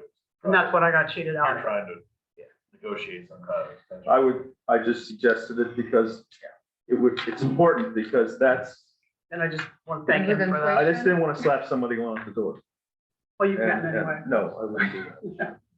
Well, we've had our moments over the Well, years. that's okay, that's fine. For those who are in the academic arena here, again, Dr. Shank's been a superintendent so as long as I've been on this board, so I don't even know what the typical transition plan is in a typical school district. I read the papers, It's 1 month. superintendents that are fired, superintendents that leave on their own volition, and it's usually very quick that the school has to act. No, it's usually 1 month. Usually just one, okay, so it is usually the shorter term. We hire somebody- Usually a superintendent retires in June. And then the new superintendent-elect comes on board in the beginning of June, right after graduation. They spend a month together in a very intensive transition. Here's the files, here's this, here's what you need to know about the potholes and skeletons in the closet. Don't say any more than you need to. Let me take you around and meet Mr. Bieber, and then you need to meet this, you need to hear and drive around the community, meet these key people, meet the team. That's it, out the door, fast, done, over with, quick transition, and it's their ship to run, their ship to plan. Less is more in a smooth transition, because you don't also want a lot of comparisons between old and new, and you don't want a lot of getting caught in people who, I don't like Dr. Markley, so I'm gonna run to the new person, so I don't like the old person and run to the new person, and then you get into community drama. Did you know this? Did you know that? But it gets them immersed quickly, and from I think you used the house of cards, get the house in order with me when I took over. That was what your direction as president at that time was. This is what you need to do. Here's the vision, here's the plan, here's the books, here's the policy. You run, they take over July 1. They set everything in motion at that point. Business end manager will be building the budget for that the year because it's hers to manage. She's phenomenal. Don't let her go anywhere. Treat her well. Because this instructional budget that I build, I've been doing for this is my 21st budget. It's a different format. Most people don't understand it. It's just how do you explain it to people who don't live our world from an educational standpoint. But it's got to go to whatever works for whoever comes next. You can't make them live in the past and move to the future. But less is more. But usually it's a month. So what do we do about the grant writer? Oh, you got people. I've trained people on No, it. I'm serious. No, Oh, no, I mean, that's Lots of like people. that's you. I know, but I've trained people on it. You have. Huh? Oh, yeah. You think I'm gonna leave this place and not have you set up? Well, that's why I'm asking. Yeah, I wasn't thinking that at all. That's why I'm asking. I have no idea. Oh, no, I have somebody That's who, not a position we have to. no, I have somebody who does a lot of that with me now. Good. Okay. And right now I'm teaching the narrative side that they actually are starting to write, and then I clean up the language. And then I still do the budget side, but then Ming's actually taking over the budget side, as well as Deb Erniker, who's my secretary, but also works with Ming in the business office. As far as that, so she won't lose that either. And then the business office is picking up Title I, Title II, Title IV. You already picked up IDA, you already picked up access. So we're already transitioning, so you're not gonna lose that piece of it too. The other thought is we can try to get a superintendent July 1, but we might not find somebody. Right. When we have to start in January, probably February, realistically February. Mhm. So it also, that 6 months kind of gives us the buffer there too. Oh, absolutely. Gives you a nice window to take your time, go through the process, and then make sure you find the right person. If you wait too long, you may not find the right person. And I'm fine with the shorter time. Again, the business side of me, for all my career, has been succession planning, no matter where I've been. I just want to make sure we had that I discussion see here. the I think it's healthy we talk about that and then just move forward. So I'm fine with the shorter time. Definitely something to kick around. The money is, The money does play a factor. the money is committee place. Well, especially when you're looking at two positions. I want the teachers before. we Yeah, what I'm hearing here is, I think I want. Especially that elementary. okay, we're okay with that decision. Alright, so you're going none. And then I'll start adding that into the other one, and then elementary special ed, back out the other piece off the tuition to other schools. We'll make that change. High school library, yes or no?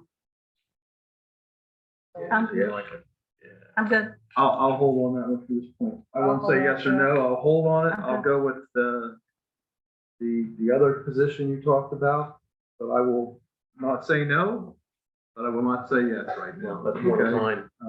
So let's bake it into the numbers right now and But that's I- fine. she can back it up.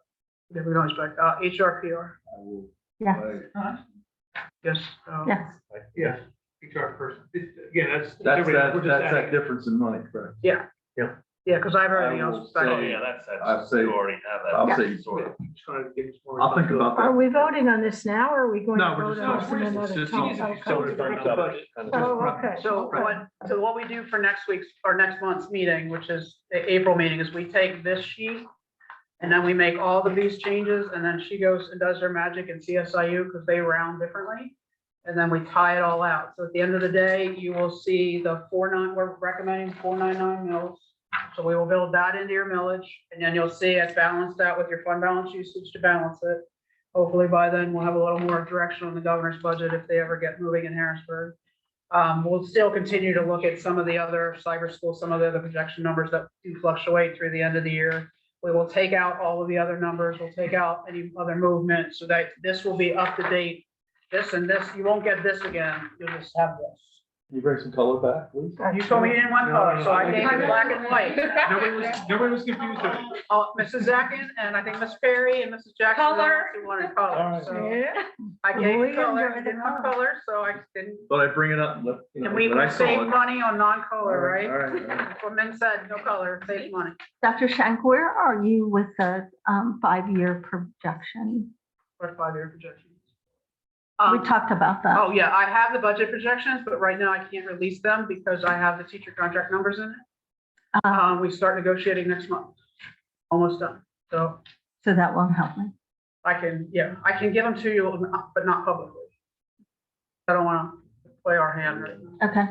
So, but yeah, teachers' contract negotiations will start, almost done with the language, and actually it's in pretty really good shape, so we hope to have that for you.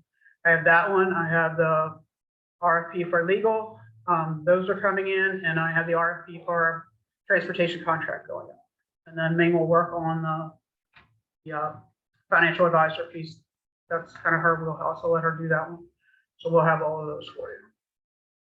So next month is just this, and then you'll look at it one more time, and then we'll compare, and then you still don't have to make a decision until June officially anyway.